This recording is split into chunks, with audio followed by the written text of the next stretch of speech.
Hello good afternoon students, start our class. हम बेटा neural control and coordination देख रहे हैं। न्यूरॉन का स्ट्रक्चर आपने देख लिया था कंप्लीट। उसके बाद टाइप्स ऑफ न्यूरॉन के बाद आपने myelinated, non myelinated and different things देखे। उसके बाद आप लीकेज है ना, डिफरेंट चैनल्स देखे जिसमें लीकेज, वोल्टेज गेटेड और आपके पास मैकेनिकल गेटेड, ये सब चैनल्स देखे और पंप के बारे में आपने समझा। ठीक है, अभी हम आगे मूव कर रहे हैं। We are going to learn about mechanism of conduction of impulse, है ना। जो इंपल्स एक्शन पोटेंशियल, जो सिग्नल ट्रांसमिशन होगा उसका कंडक्शन कैसे होता है, उसके स्टेप्स क्या हैं, वो समझने की कोशिश करें। ठीक है, तो हमारे पास mechanism of conduction of impulse, सबसे पहला स्टेप है बेटा पोलराइजेशन। सबसे पहला स्टेप क्या है? पोलराइजेशन।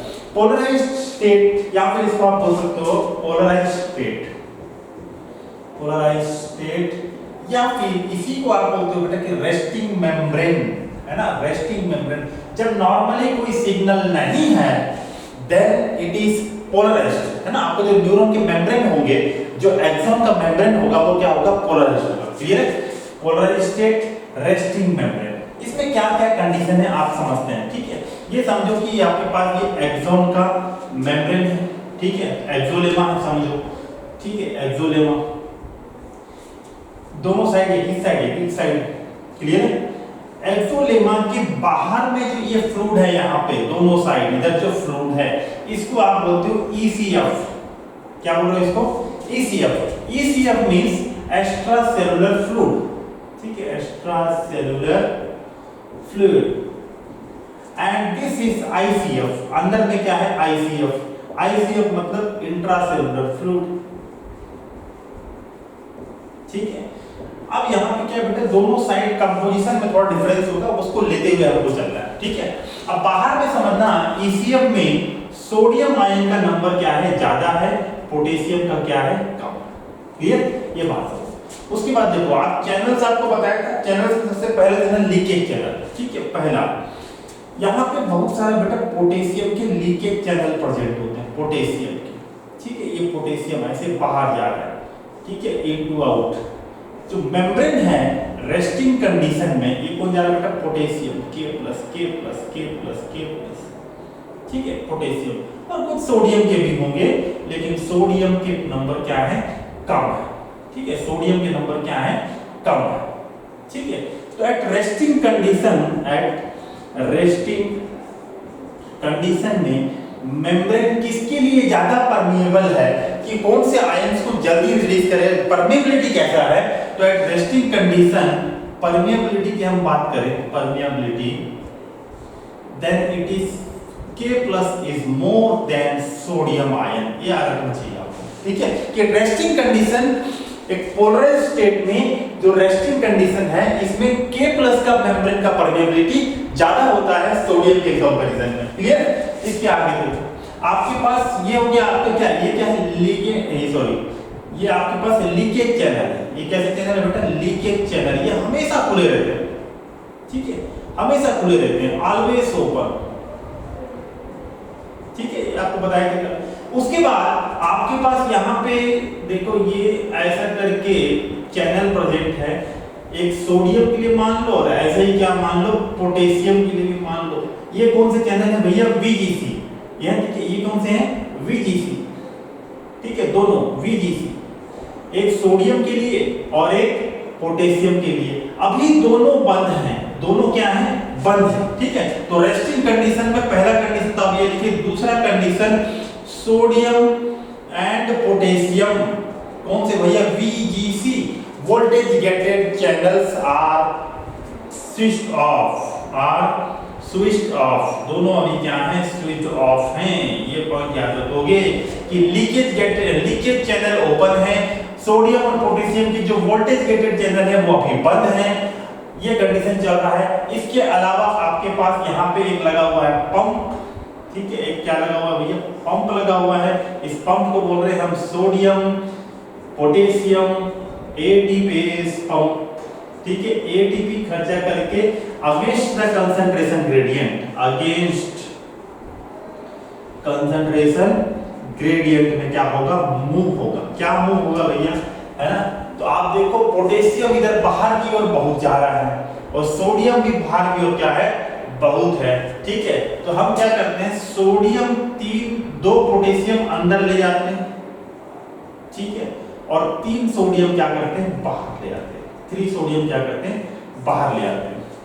ठीक है, तो सोडियम पोटेशियम पंप से 3 सोडियम बाहर की ओर मतलब ICF टू ECF, ठीक है, ICF टू ECF, और पोटेशियम जो है वो ECF से ICF जाएगा, क्योंकि देखो पोटेशियम चैनल ओपन है, potassium leakage channel open, potassium को बाहर की ओर भेजा जा रहा है और पोटेशियम बाहर की ओर बहुत बढ़ गया, तो आपको कंसंट्रेशन जो ये एक आयोनिक ग्रेडियंट है उसको बनाए रखने के लिए आपके पास एक पंप भी काम कर रहा है, जो कुछ पोटेशियम को बाहर वापस से क्या कर रहा है, अंदर की ओर फेंक रहा है ना। तो इसका फंक्शन क्या है भैया, इसका फंक्शन आप लिख लोगे,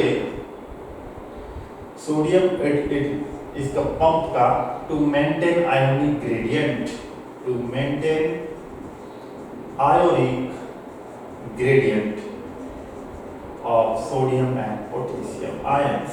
ठीक है, तो ये 3 चीज हो गया। एक तो आप देखिए लीकेज चैनल, रेस्टिंग कंडीशन में पोटेशियम भर के बाहर की ओर जा रहे हैं, है ना, permeability at resting condition is more for potassium, clear, and less for sodium. उसके बाद आप देखें कि आपके पास वोल्टेज गेटेड चैनल भी है, लेकिन अभी तो कोई सिग्नल नहीं है, रेस्टिंग कंडीशन है, तो वोल्टेज कहां से आएगा, वोल्टेज नहीं आएगा, तो अभी क्या रहेंगे, ये दोनों की दोनों बंद रहेंगे। Sodium and potassium voltage gated are switched off, closed हैं। और तीसरा आप देखिए sodium potassium ATPase pump, ATPase pump, ये क्या है भैया, स्विच ऑन है, ये क्या है, अभी स्विच ऑन है। ठीक है, ये कंडीशन आप याद रखोगे। ठीक है, इसके अलावा यहाँ पे ICF में आपके पास कई सारे नेगेटिवली चार्ज प्रोटीन हैं, है ना, कई सारे क्या है भैया, नेगेटिवली चार्ज प्रोटीन अंदर की ओर भर के हैं, जो कि जिसके लिए मेम्ब्रेन इम्परमिएबल है, मेम्ब्रेन से ये बाहर नहीं जा सकते हैं। तो ICF के अंदर नेगेटिवली चार्ज प्रोटीन क्या हो रहा है, एक्यूमुलेट हो रहा है, इकट्ठा हो रहा है। ठीक है, तो चौथा पॉइंट लिखेंगे अपन कि नेगेटिवली चार्ज प्रोटीन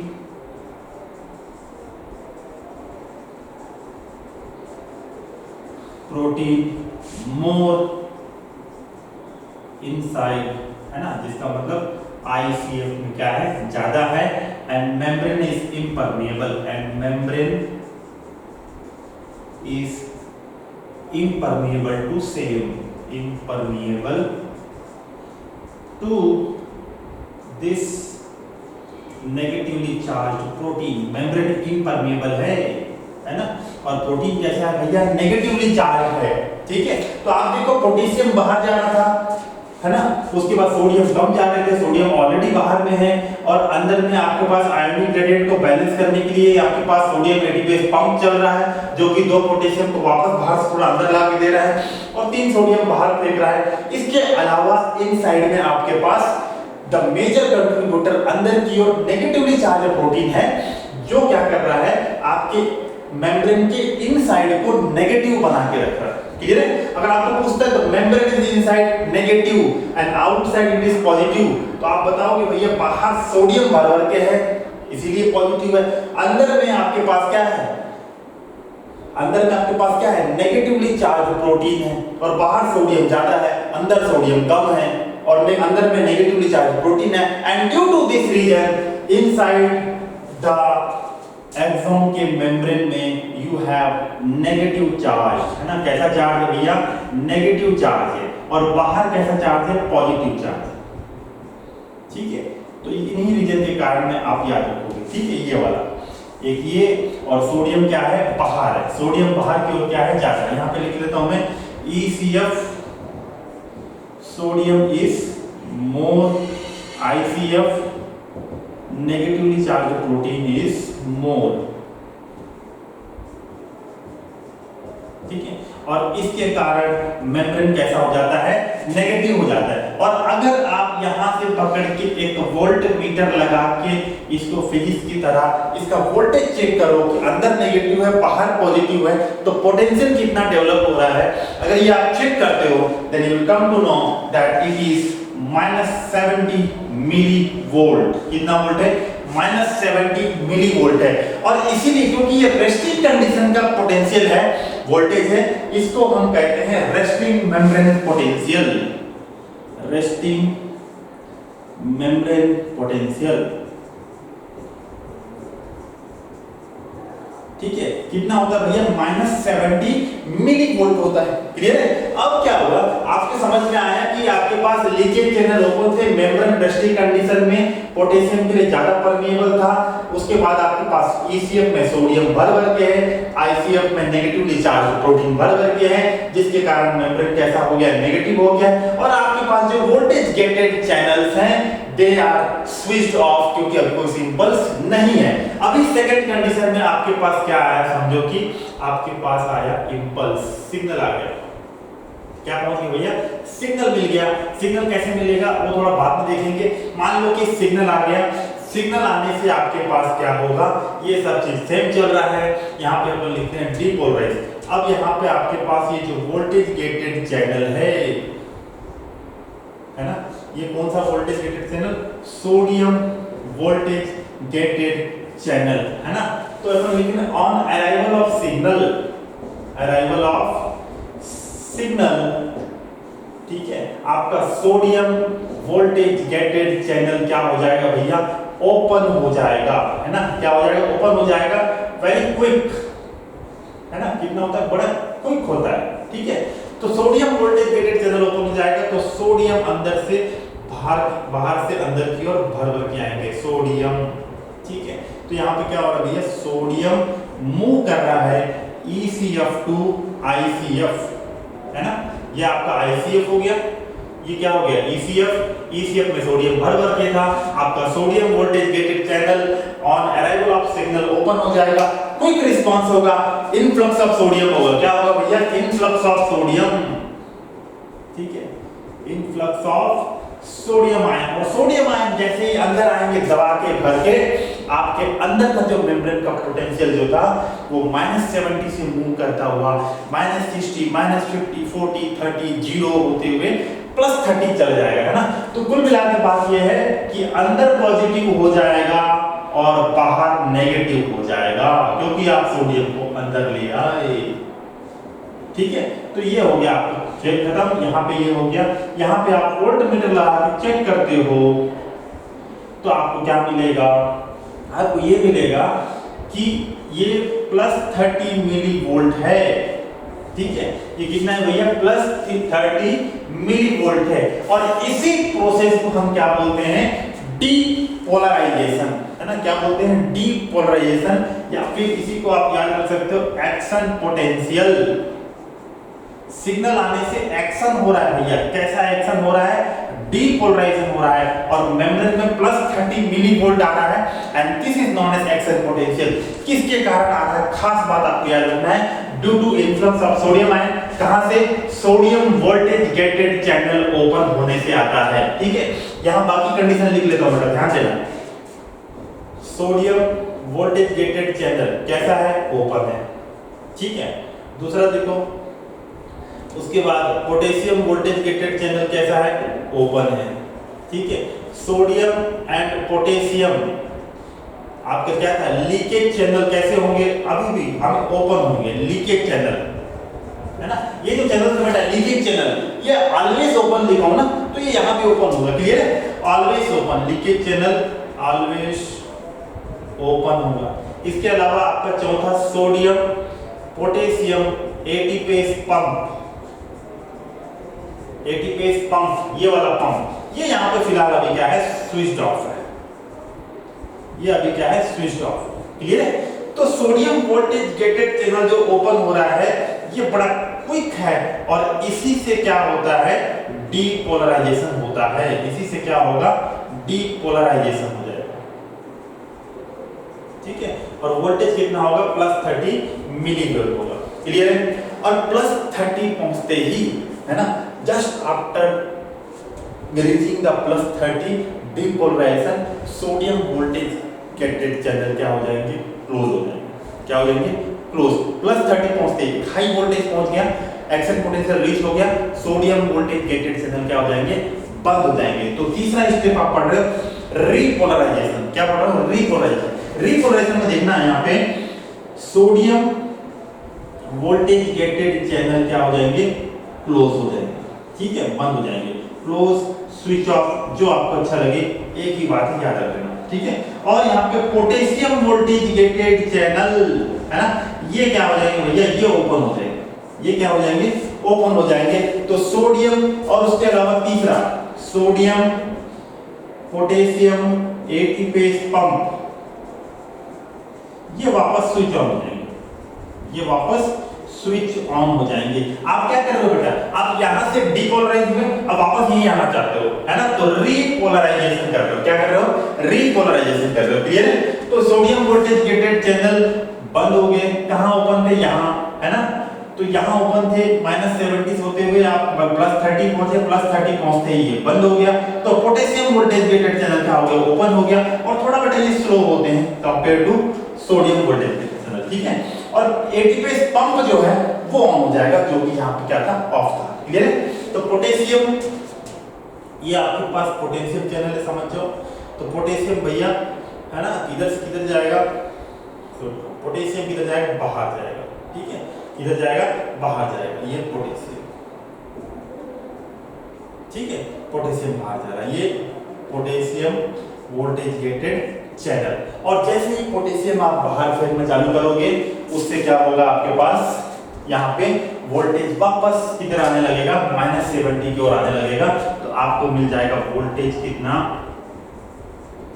है ना, -70 मिली वोल्ट, इतना वोल्टेज आपको मिल जाएगा। And this is due to potassium voltage gated channel, due to potassium voltage gated channel, याद रखना है, ठीक है। कौन सा प्रोसेस किसके कारण हो रहा है, वो आपको खास याद रखना है कि कौन सा चैनल इंपॉर्टेंट है, क्लियर है, और कौन सा कहां पे क्लोज है, ऑफ है, आपको क्लियरली मैं बता रहा हूं, है ना, तो ध्यान रखना। रीपोलराइजेशन हो गया। And fourth step will be hyperpolarization. Fourth, hyperpolarization, ठीक है। देखो पोटेशियम आपने क्या किया, पोटेशियम आपने पॉजिटिव चार्ज को बाहर फेंकना चालू किया, बाहर फेंकना चालू किया, तो वापस अंदर पॉजिटिव कम होने लगा और अंदर वापस नेगेटिव होने लगा। तो नेगेटिव होने लगा मतलब क्या हो जाएगा, माइनस हो जाएगा, है ना।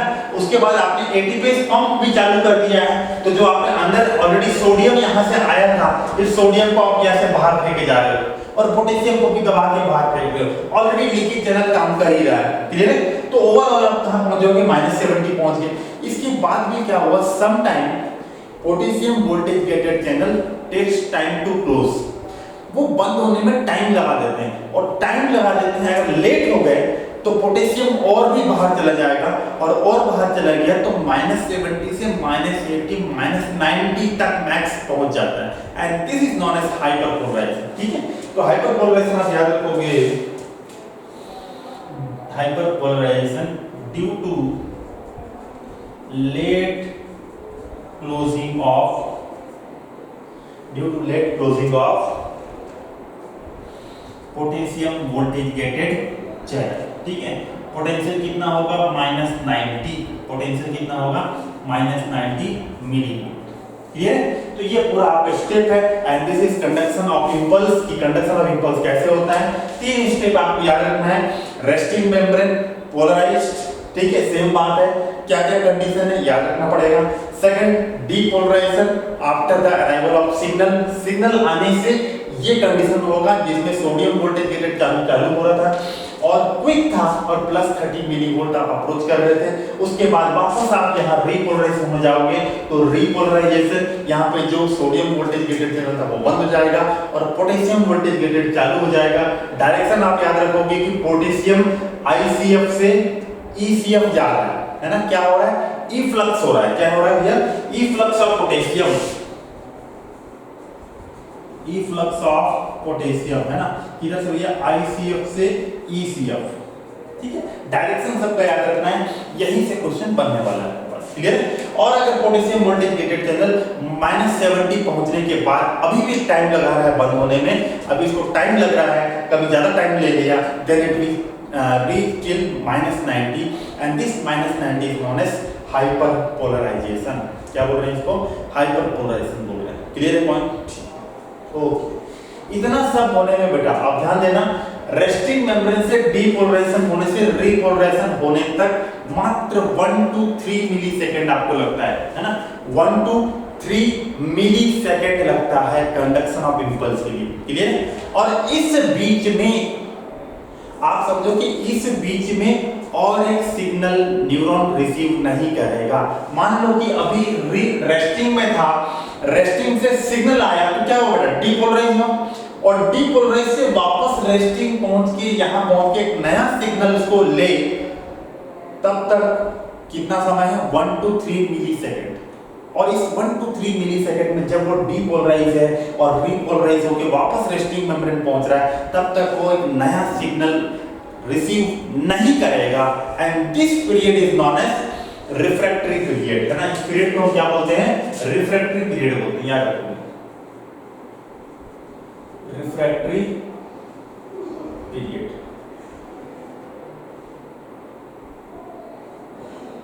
ठीक है, याद रखो। ठीक है ना? चलो इसको देखो, फिर आगे बढ़ो।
देखना बात बेटा, ये जो सिग्नल आया था यहां से एक पॉइंट समझ में देखिए। ठीक है, ये आपका न्यूरॉन, ये ठीक है, ये आपका साइटोन पार्ट है, इधर क्या है? एक्सॉन। ठीक, ये क्या है? ये एक्सॉन। क्लियर? अब यहाँ पे ये आपका डेंड्रॉन समझो ऐसे, और ये आपका जा रहा है एक्सॉन। ठीक है, इस ये आपका क्या हो गया? Dendrites, dendrons. ठीक है, डेंड्राइट्स में यहाँ एक न्यूरॉन आया, न्यूरॉन का एक्सॉन आया। ठीक है, ये आपके पास ऐसे,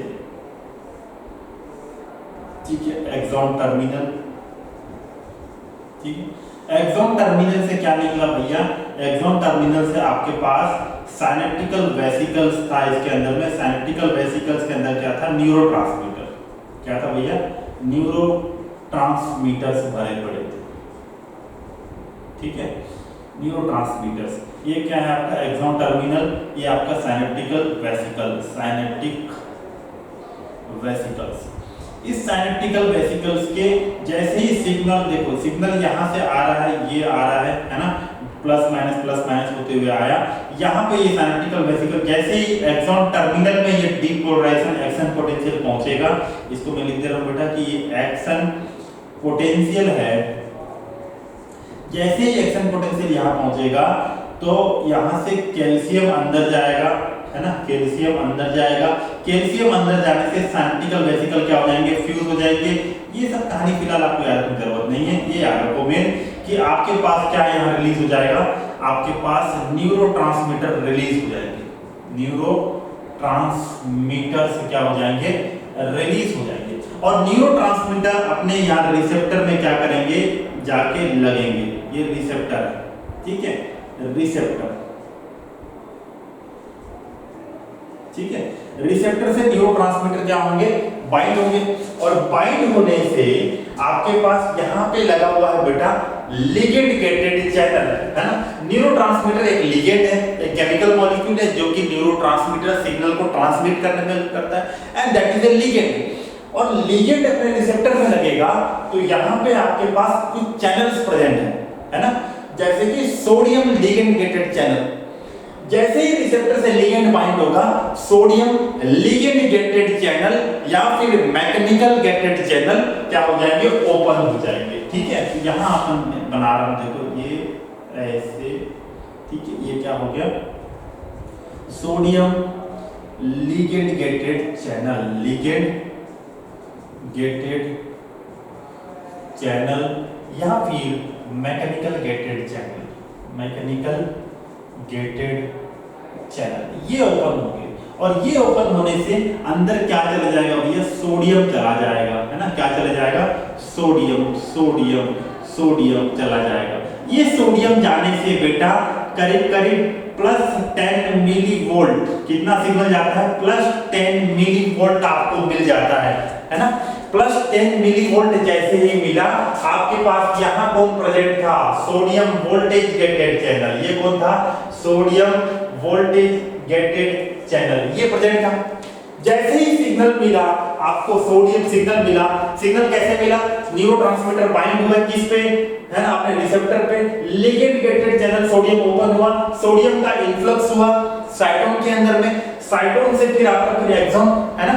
तो साइटोन में कितना, सोडियम के कारण +10 मिली वोल्ट का एक थ्रेशोल्ड वोल्टेज मिलेगा, है ना, सिग्नल मिलेगा कि भैया सिग्नल आया है, and that will be a +10 milli volt. और इतना वोल्ट मिलने से आपका sodium voltage gated channel open हो जाएगा, और ओपन होके सीधा कहां ले जाएगा, +30, कहां से, -70 से कितना, सीधा +30 ले जाएगा। क्लियर है, ये प्रोसेस है। तो यहां से सिग्नल जा रहा है ये +10 मिली वोल्ट का, कितना गया, +10 मिली वोल्ट का। Sodium voltage gated channel open हो जाएगा और अंदर आपका क्या हो जाएगा, प्लस हो जाएगा, और बाहर कैसा हो जाएगा, माइनस हो जाएगा। क्लियर है बात, समझ लो, ऐसे कंडक्शन हो रहा है। ठीक है, इसको अगर हम ग्राफ बनाए, रिफ्लोरेसेंस हटा देता हूं,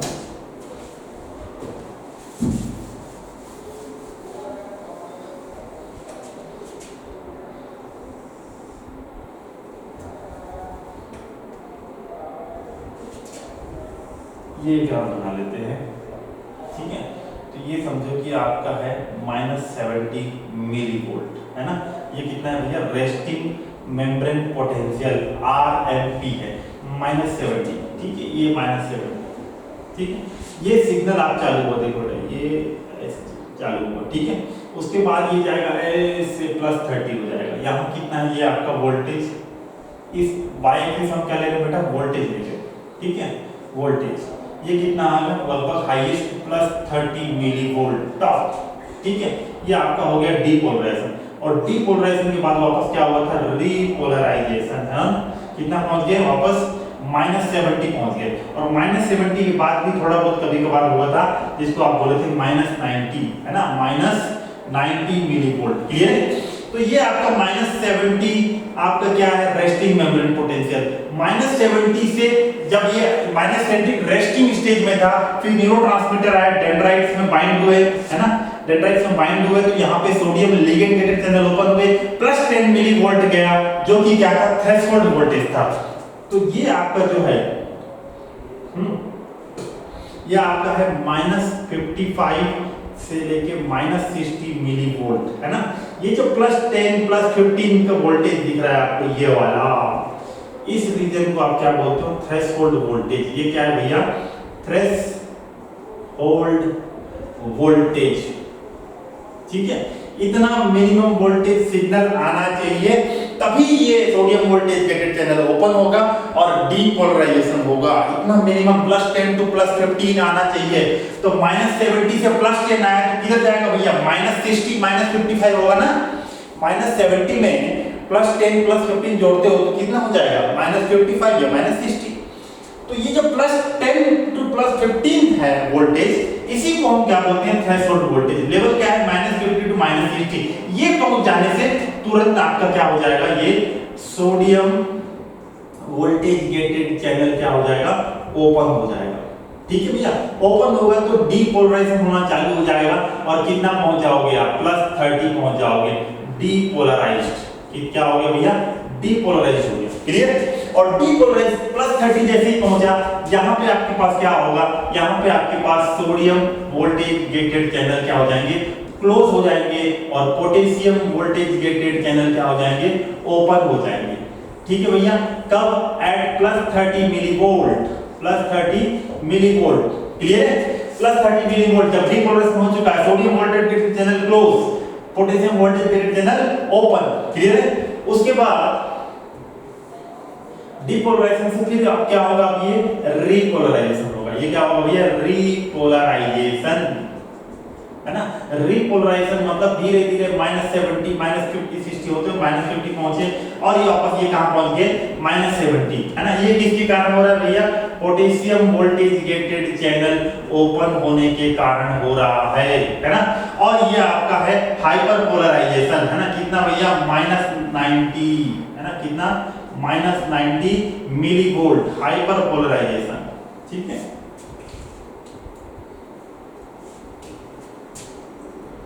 हाइपर पोलराइजेशन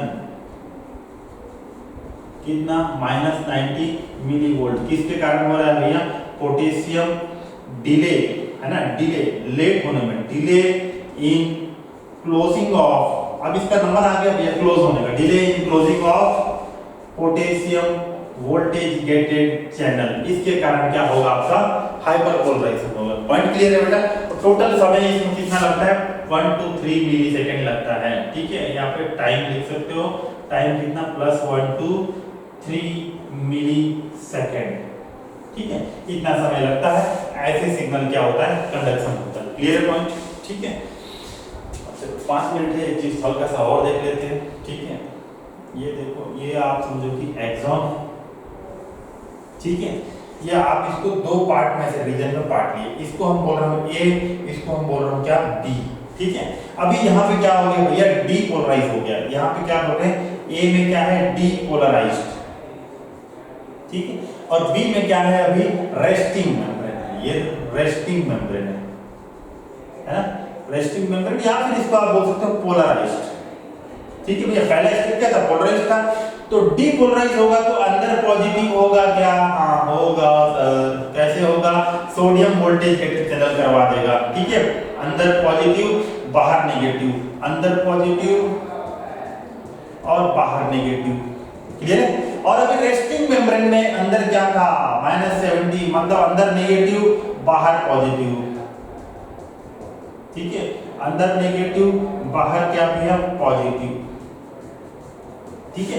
अब क्या होगा भैया, आप याद रखना, जो कंडक्शन ऑफ इंपल्स होगा, इंपल्स जो ट्रांसमिशन, कंडक्शन तो हो गया समझो, अब क्या होगा, ट्रांसमिशन, भैया यहाँ से यहाँ पहुंच गया, अब यहाँ से पूरा एक्सॉन होते हुए अपने फिर टर्मिनल में जाएगा, तो वो कैसे जाएगा, तो प्लस से माइनस जाता है, कैसे जाता है, हमेशा आप याद रखो, direction of transmission of impulse कैसा होता है, ऑलवेज प्लस टू माइनस, ठीक है। यही लिख दे रहा हूं, direction of transmission of impulse always plus to minus, है ना। तो आप देखो यहां पे भैया प्लस इधर है क्या, ठीक है, तो प्लस से माइनस ऐसे, क्लियर है। और यहां देखो प्लस इधर है तो प्लस से माइनस इधर, क्लियर है। और यहां पे देखो प्लस इधर है, प्लस से माइनस, ये प्लस से माइनस, पॉइंट क्लियर है। ये डायग्राम को आपको ध्यान से समझ लेना है, आपको याद रखना है कि plus two minus he direction of transmission of impulse होगा। आप देखो, बताओ मेरे को, ईसीएफ, ये बाहर क्या है, ईसीएफ है, ठीक है, और अंदर क्या है, आईसीएफ, ठीक है। ईसीएफ में डायरेक्शन क्या होगा, ईसीएफ ए टू बी होगा कि बी टू ए होगा, है ना। तो आप देखो ईसीएफ में प्लस बाहर इधर बी से ए है, इस साइड भी देख लो, इस साइड भी बी से क्या है, ए है, तो ईसीएफ में डायरेक्शन क्या होगा, बी टू ए। और आईसीएफ में कैसा होगा, आईसीएफ में ए टू बी हो रहा है, ये ए है ये बी है, तो ए टू बी हो रहा है, क्या हो गया, ए टू बी, क्लियर है। ये आपको डायरेक्शन याद है, क्लियर है। डन, ठीक है। तो अब क्या होगा बेटा, इसके बाद आप देखोगे ये डीपोलराइज था, ये क्या था, रेस्टिंग था। अगर ये यहाँ से यहाँ चले गया, अंदर से इधर, मतलब आईसीएफ में A to B और ईसीएफ में B to A ट्रांसमिशन हो गया, तो ये अब डीपोलराइज हो जाएगा और ये क्या हो जाएगा, रीपोलराइज। क्लियर है? इसके सामने और एक होगा, अभी चल रहा होगा, वो रेस्टिंग में होगा, फिर आगे चलेगा ऐसे plus minus A to B, B to A, B to A, चलता जाएगा। क्लियर है? तो अभी ये डीपोलराइज है, तो ये रेस्टिंग है। जब ट्रांसमिशन हो जाएगा बेटा, तो ये क्या हो जाएगा, रीपोलराइज, और ये क्या हो जाएगा, डीपोलराइज। क्लियर है? ऐसे करके चलते जाएगा सिग्नल आगे की ओर। ठीक है? अगर आप कल दोबारा समझना है इसको, दोबारा आपको समझाता हूं मैं। ठीक है? Thank you for today's class, go through the notes, है ना, and let's see tomorrow what we can see. ठीक है? ओके, थैंक यू, प्रिपेयर करो।